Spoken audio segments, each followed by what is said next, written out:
অনেক ভালো আছেন। আজকের এই ভিডিওতে কয়েকটা বিষয় কভার করা ট্রাই করব, যেমন কিভাবে অর্ডার প্লেস করতে হয়, কিভাবে কাস্টমার এসে অর্ডার প্লেস করতে হয়, কিভাবে কাস্টমারের মোবাইল নাম্বার কারেক্টলি অ্যাড করতে হয়, এবং যদি আপনার ডেলিভারি লোকেশন এক্স্যাক্ট লোকেশন যদি না থাকে সেক্ষেত্রে কী করবেন, এই কয়েকটা জিনিস এই একটা ভিডিওতে দেওয়ার ট্রাই করব। আশা করি এই বিষয়গুলো আপনাদের জন্য হেল্পফুল হবে। সর্বপ্রথম যেটি করতে হবে, আপনারা অবশ্যই আপনাদের প্যানেলে এখানে যাবেন, সরাসরি অর্ডার প্লেস করবেন না, প্যানেলে যাবেন, প্যানেল থেকে অর্ডার অ্যাজ কাস্টমার এই অপশনটাতে যাবেন, কাস্টমার গন এই অপশনটাতে যাবেন। ঠিক আছে, এই অপশনটাতে যাওয়ার পর আপনি যেই কাস্টমারের জন্য আপনি অর্ডার করতে চান, কাস্টমারের জন্য অর্ডার করুন, এই বাটনটাতে প্রেস করবেন। তারপর আপনি যেই প্রোডাক্টটা অর্ডার করতে চাচ্ছেন, ঠিক আছে, সেখানে আপনি সেই প্রোডাক্টটি অর্ডার প্লেস করবেন। ধরুন আমরা এই প্রোডাক্ট অর্ডার করতে যাচ্ছি, এই প্রোডাক্টটার যদি ধরুন 400 টাকা আছে, আমি এটা 500 টাকা যদি সেল করে থাকি, তাহলে আমার অ্যাডিশনাল আরও প্রফিটের 100 টাকা আমি এখানে অ্যাড করব। আপনি যে প্রাইসে সেল করেছি এটা অ্যাড করবো, এখানে 400 দেখাচ্ছে, আরও অ্যাডিশনাল মানে সাজেস্টেড প্রাইসের বাইরে আমি আরও 100 টাকা সেল করেছি, এবং অ্যাড টু কার্ট করলে পরে এখানে দেখবেন এখানে টোটাল এখন ভ্যালু দেখাচ্ছে 500 টাকা। ঠিক আছে, তারপর আমরা চেক আউট বাটনে প্রেস করব। তো এখানে কয়েকটা জিনিস একটু খেয়াল করবেন, যেমন এইখানে আমি মোবাইল নাম্বারটা যদি 0 করে দিই, ডিলিট করে দিই, দেখুন এইখানে একটা আন্ডারস্কোর এরকম একটা দেখাচ্ছে। অনেকেই এখানে 8801 বা 880, আমি আমাদের অফিসের নাম্বারটা দিচ্ছি, যেমন আপনি যদি 09678300 এটা যদি দিতে চান, দেখুন আপনি দিতে পারবেন না, লাস্টের দুইটা ডিজিট কিন্তু আপনি এখানে দিতে পারবেন না।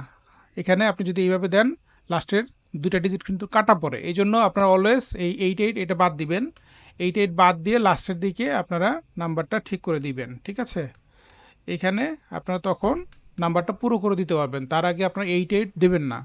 এই একটা অপশন, অবশ্যই আপনারা নাম্বার দেওয়ার আগে 01716, 075 অথবা 0188 যেভাবে হয় এইভাবে দিবেন, সামনে 88 এটা অবশ্যই দেবেন না। এটা যদি দেন তাহলে লাস্টের দিকে দুইটা ডিজিট কম পড়ে যাবে।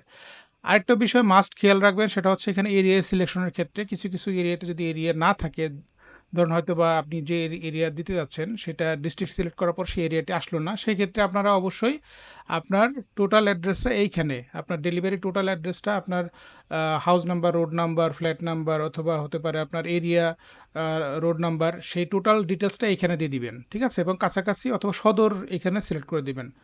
এখানে ডিটেলস দিলে এখান থেকে আমরা এখান থেকে পিক করে নেব, যদি এখান থেকে এরিয়াতে আপনার এই অপশনটা না থাকে। ঠিক আছে, তারপর হচ্ছে আপনি এখান থেকে অবশ্যই আপনি আপনার যে লোকেশন যদি ঢাকার ভিতরে হয়ে থাকে তাহলে এটা সিলেক্ট করবেন, ঢাকার বাইরে হয়ে থাকলে যদি কুরিয়ারে নিতে চান তাহলে এটা সিলেক্ট করবেন। আর যদি আপনি আমাদের কোনো একটা ব্রাঞ্চ থেকে, 4টা ব্রাঞ্চের যে কোনো একটা ব্রাঞ্চ থেকে পিক আপ করতে চান, তাহলে অবশ্যই সেই ব্রাঞ্চের সাথে কথা বলে, এখানে নাম্বারগুলো আছে, কথা বলে নেবেন, এবং সেই ব্রাঞ্চে প্রোডাক্ট অ্যাভেলেবেল আছে কিনা সেই হিসাবে আপনি এখান থেকে পিক আপ করবেন। ঠিক আছে, পিক আপ করা মানে হচ্ছে আপনি, এটা কিন্তু আপনার ওখানে হোম ডেলিভারি হবে না, পিক আপ করা মানে হচ্ছে আপনি ব্রাঞ্চ থেকে নিজে গিয়ে প্রোডাক্টটা পিক আপ করবেন, এই জন্য এখানে কোনো ডেলিভারি চার্জ লাগবে না। এরপরে অনেকেই বলেন যে ভাই আমরা ফুল পেমেন্ট কীভাবে করব।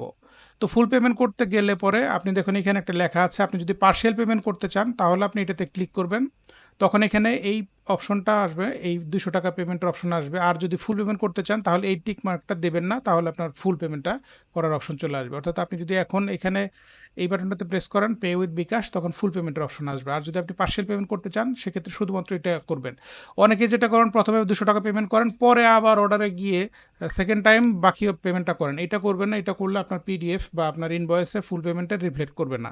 অবশ্যই ফুল পেমেন্ট করতে চাইলে এখান থেকে এটা টিক মার্ক দিবেন না, সরাসরি এখান থেকে ফুল পেমেন্ট করে দিবেন। আমি একটা দেখাচ্ছি, যদি আপনি এটা এভাবে ক্লিক করেন তাহলে এখানে 620 টাকা পেমেন্টের অপশন আসবে। এখানে দেখুন 620 টাকা পেমেন্টের আসছে। আপনি যদি 620 টাকা পেমেন্ট না করে যদি এখানে এটাতে ক্লিক করতেন, এখন এটা ক্লিক করলে আসবে না যদিও, তো আমি সেম প্রসেসটা সেম হবে। যদি আপনি 200 টাকা পেমেন্ট করতে চান ওখানে টিক মার্ক দিবেন, আর যদি বলেন না আমি 200 টাকা পেমেন্ট করবো না, ফুল পেমেন্ট করবো, তাহলে ওই টিক মার্কটা দিবেন না, তাহলেই আপনার ফুল পেমেন্ট করার অপশনটা চলে আসবে। এভাবে আপনি আপনার মোবাইল নাম্বার কারেক্ট করে দেবেন, এবং অবশ্যই আপনার এরিয়াতে যদি এরিয়া না থাকে সেক্ষেত্রে আপনি উপরের অ্যাড্রেস লাইনে পুরো ডিটেলস অ্যাড্রেসটা লিখে দিবেন। আর যদি আরেকটা বিষয় হচ্ছে দেখালাম যে কীভাবে ফুল পেমেন্ট করতে হয়। আশা করি 3-4টা বিষয় যেগুলো দেখালাম এগুলো আপনাদের জন্য খুবই কাজে লাগবে। এরপরে যদি কোনো কনফিউশন থাকে আমাদের গ্রুপে পোস্ট করে জানাতে পারেন। ধন্যবাদ সবাইকে, ভালো থাকবেন।